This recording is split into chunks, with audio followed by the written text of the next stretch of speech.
روزہ کیوں رکھا جاتا ہے؟ اس کا مقصد کیا ہے؟ سویر سے لے کر شام تک بھوک اور پیاس کاٹنا آخر کیا مقصد رکھتا ہے جبکہ سب کچھ موجود ہے؟ یہ خوراک بچاؤ مہم تو ہے نہیں، بلکہ ان دنوں کے اندر مومن کا رزق بڑھ جاتا ہے، رزق میں اضافہ ہو جاتا ہے، اخراجات زیادہ ہوتے ہیں۔ تو پھر جب اخراجات بھی زیادہ ہوتے ہیں، خوراک بھی وافر ہوتی ہے، تو پھر سویر سے لے کر شام تک بھوک کاٹنے کا کیا مقصد ہے؟ اللہ تعالیٰ جل شانہ جو اتنا پیار بندے سے کرتا ہے، وہ کیوں گوارا کرتا ہے کہ میرا بندہ اتنی بھوک کاٹے، اتنی پیاس کاٹے؟ ایک ماں گوارا نہیں کرتی کہ میرا بچہ بھوکا رہے، پیاسا رہے۔ بچہ بھوکا ہو تو ماں تڑپنے لگ جاتی ہے، اور اس کی بھوک مٹانے کے لیے اسے کسی کے گھر میں جا کے مزدوری کرنی پڑے، کسی دہلیز سے جا کے مانگنا پڑے، وہ اس کا پیٹ بجھانے کے لیے سب کچھ کر گزرتی ہے، اور وہ ہر دکھ جھیل لیتی ہے کہ میرا بیٹا کوئی تکلیف نہ سہے، میری اولاد کوئی دکھ نہ سہے۔ تو اولاد کے لیے ماں کے جذبات ہم دیکھتے ہیں، اور ان مراحل سے ہم گزرتا ہوا زمانے کو دیکھتے ہیں۔ تو بیٹے کے لیے ماں بھوک اور پیاس گوارا نہیں کرتی، تو جو 70 ماؤں سے زیادہ پیار کرتا ہے، اس نے کیسے گوارا کر لیا کہ میرا بندہ سویر سے لے کر شام تک بھوکا رہے، پیاس کی شدت کاٹے، بھوک کی شدت کاٹے۔ آج کل 16 گھنٹے لمبا روزہ ہوتا ہے، اور اتنا طویل عرصہ سخت گرمی میں زبان کانٹا ہے، حلق خشک ہے، اور بندہ دریا کنارے ہے، لیکن ایک گھونٹ بھی اٹھا کے نہیں پی سکتا۔ تو یہ کیسے رب نے چاہا جو 70 ماؤں سے زیادہ پیار کرتا ہے؟ ماں تو اس لیے پیار کرتی ہے نا کہ اس نے بیٹے کو جنم دیا ہے، اور اتنا پیار کرتی ہے کہ دنیا کے کسی ترازو پہ ماں کے پیار کو تولا نہیں جا سکتا۔ یہ سڑکوں کے کنارے پہ بڑے بڑے ہیوی کنڈے نصب کر دیے گئے ہیں، جس پر پورے کنٹینر تول لیے جاتے ہیں۔ تو میں کہا کرتا ہوں، آج تک مجھے کوئی ایسا کنڈا نہیں ملا جس پر ماں کے پیار کو بھی تولا جا سکے۔ اللہ نے اس کے سینے میں پیار رکھا ہے، تڑپتی ممتا رکھی ہے، اولاد کے لیے وہ جذبات رکھے ہیں کہ دنیا کے کسی ترازو پہ اس کا وزن نہیں کیا جا سکتا۔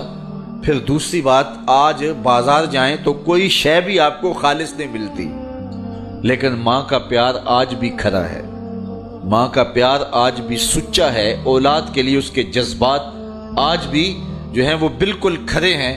اولاد کا پیٹ پالنے کے لیے کسی کے گھر کے برتن مانجنے پڑے تو ماں اس سے بھی گریز نہیں کرتی۔ شہر میں آ کر پڑھنے والوں بھول گئے ہو کس کی ماں نے کتنا زیور بیچا ہے۔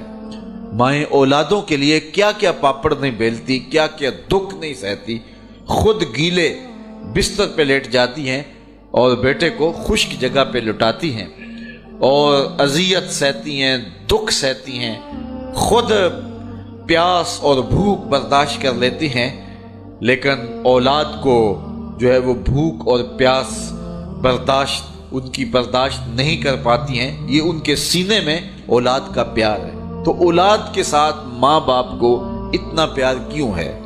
تو اس کا جواب ایک ہی ہے، اس لیے کہ ماں نے بچے کو جنم دیا ہے۔ تو اس جملے پہ آپ کی توجہ چاہوں گا، جس نے جنم دیا ہے وہ اتنا پیار کرتی ہے، تو جس نے خلق کیا ہے وہ کتنا پیار کرتا ہو۔ ماں نے جنم دیا ہے، تخلیق نہیں کیا، تو جنم دینے والی کا پیار اس کا ٹھکانہ نہیں، اور جس نے خلق کیا ہے اس کی محبت کا عالم کیا ہوگا؟ تو ماں گوارا نہیں کرتی تو رب نے کیسے گوارا کر لیا؟ اس مسئلے کو سمجھنے کے لیے پھر دوبارہ ماں کی گود میں آنا پڑے گا۔ بیٹا بیمار ہو گیا، ماں اٹھا کے اس کو ڈاکٹر کے پاس لے گئی۔ ڈاکٹر نے کہا کہ اسے یہ دوائی دو، یہ سیرپ پلاؤ، ٹھیک ہو جائے گا۔ اب سیرپ کڑوا تھا، بچہ پیتا نہیں۔ ماں نے اس کو زبردستی لٹایا، اس کا منہ کھولا، اور سختی سے اس کے منہ کے اندر کڑوے سیرپ کے چمچ انڈھیل رہی ہے۔ کیا ماں صفاق ہو گئی؟ ماں کا پیار چھن گیا؟ اس کی ممتا کہیں رخصت ہو گئی؟ وہ جو بیٹے کی آنکھ میں ایک آنسو بھی گوارا نہیں کرتی تھی، تڑپ جاتی تھی، بیٹا چیخ رہا ہے، رو رہا ہے، ماں زبردستی اس کا منہ پکڑ کے کڑوا سیرپ اس کے حلق میں ٹپکا رہی ہے، تو اس کا جواب یہ ہے کہ ماں سفاک نہیں ہوئی، ماں ظالم نہیں ہوئی، اس کے ممتا نہیں چھنی، بلکہ بیٹا نہیں جانتا، ماں جانتی ہے، یہ چند لمحوں کی کڑواہٹ ہے، چند گھڑیوں کی تکلیف ہے، اس کا نتیجہ شفا کی صورت میں برآمد ہوگا۔ ماں کی نظر اس تڑپنے پہ نہیں، جو اس کا نتیجہ ہے ماں کی نگاہیں اس پہ لگی ہوئی ہیں، اور بیٹے کے پیار کی وجہ سے وقتی طور پہ اس کا یہ تڑپنا وہ گوارا کر لیتی ہے۔ جو 70 ماؤں سے زیادہ پیار کرتا ہے وہ جانتا ہے یہ چند لمحوں کی بھوک اور پیاس ہے، لیکن نتیجہ بڑا خوبصورت ہے، لعلکم تتقون، تقوی کا نور نصیب ہو جائے گا۔